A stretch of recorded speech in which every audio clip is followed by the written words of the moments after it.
आज हम लोग हार्ट फेलियर के बारे में समझेंगे। पहले भाग में हम लोगों ने हार्ट की जो नॉर्मल सर्कुलेशन होती है वो समझा। ये दूसरे भाग में हार्ट फेलियर क्या होता है वो समझेंगे। जैसे कि हमने पहले भाग में समझा, हमारे ये लंग्स का काम है शरीर के अंदर ऑक्सीजन को अंदर लाना और कार्बन डाइऑक्साइड को बाहर निकालना। ये जो ऑक्सीजन वाला खून होता है वो हमारी लेफ्ट साइड के हार्ट के अंदर आता है, लेफ्ट पंप जिसको बोलते हैं। और हमने उनके नॉर्मल पैरामीटर भी हमने पहले भाग में समझे थे। सो हार्ट फेलियर के अंदर ये जो पंप होता है, ये पंप की जो फंक्शन होती है वो फंक्शन खराब होने की चालू होती है। काफी टाइम हम लोग ऐसे वर्ड्स यूज करते हैं कि हार्ट की फंक्शन 20% हो गई है, 25% हो गई है। तो उसका मतलब ये है कि ये जो नॉर्मल हार्ट जो अपनी 60 to 70% कैपेसिटी के साथ काम करता था, वो पंप अभी वीक होने का चालू हो गया है। ये हार्ट वीक होने के काफी कारण हैं।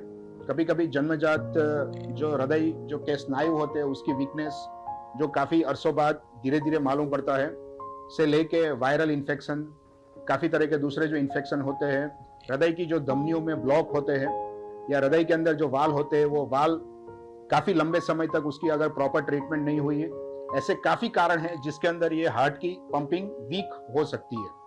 और एक बार ये हार्ट की पंपिंग जब वीक होती है तो शरीर के अंदर जो ऑक्सीजन वाला जो खून जाना चाहिए अच्छी तरह से, वो ऑक्सीजन वाला खून कम जाने का चालू होता है।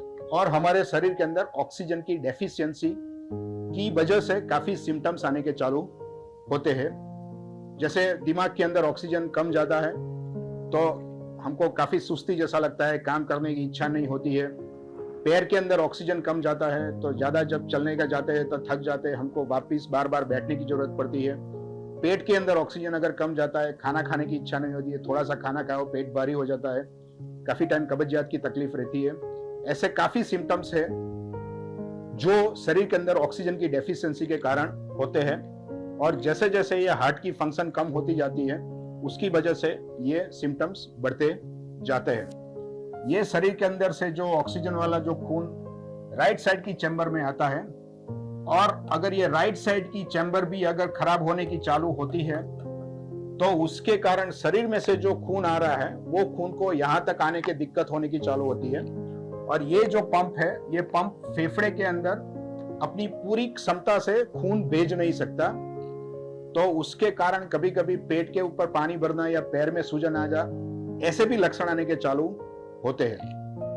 दूसरा प्रॉब्लम क्या होता है कि जब भी ये हार्ट फेल होता है, इसकी पंपिंग कम होती है, तो ये फेफड़े में से जो खून आ रहा है उसको यहां तक आने में बहुत दिक्कतें आने की चालू होती है। और वो दिक्कतें जब आती है तो फेफड़े के प्रेशर बढ़ने के चालू होते हैं, और वो फेफड़े के प्रेशर बढ़ते हैं तो काफी टाइम फेफड़े के बाहर पानी भर जाना, ऐसे सिम्टम्स आने के चालू होते हैं। उसके कारण भी सांस लेने में तकलीफ होती है। अगर रात को सोते हैं तो काफी टाइम सडनली उठ जाना पड़े, जिसको हम लोग PND बोलते हैं। और ये सब सिम्टम्स वीक हार्ट और हार्ट फेलियर के हो सकते हैं। सो एक हार्ट का भाग वीक हुआ, आगे ऑक्सीजन की डेफिशिएंसी के कारण हमको काफी तकलीफें होती है, और पीछे ये लंग्स जो है वो फेफड़े को जो काम करने की क्षमता कम होती है, उसके प्रेशर बढ़ते हैं, उसके कारण हमको श्वास की तकलीफें ज्यादा होने की चालू होती है। और ऐसा कुछ भी लगे हमें तो इमीडिएटली हम लोग हमारे डॉक्टर के पास जाके आगे की रिपोर्ट करवाने की चालू करते हैं। धन्यवाद।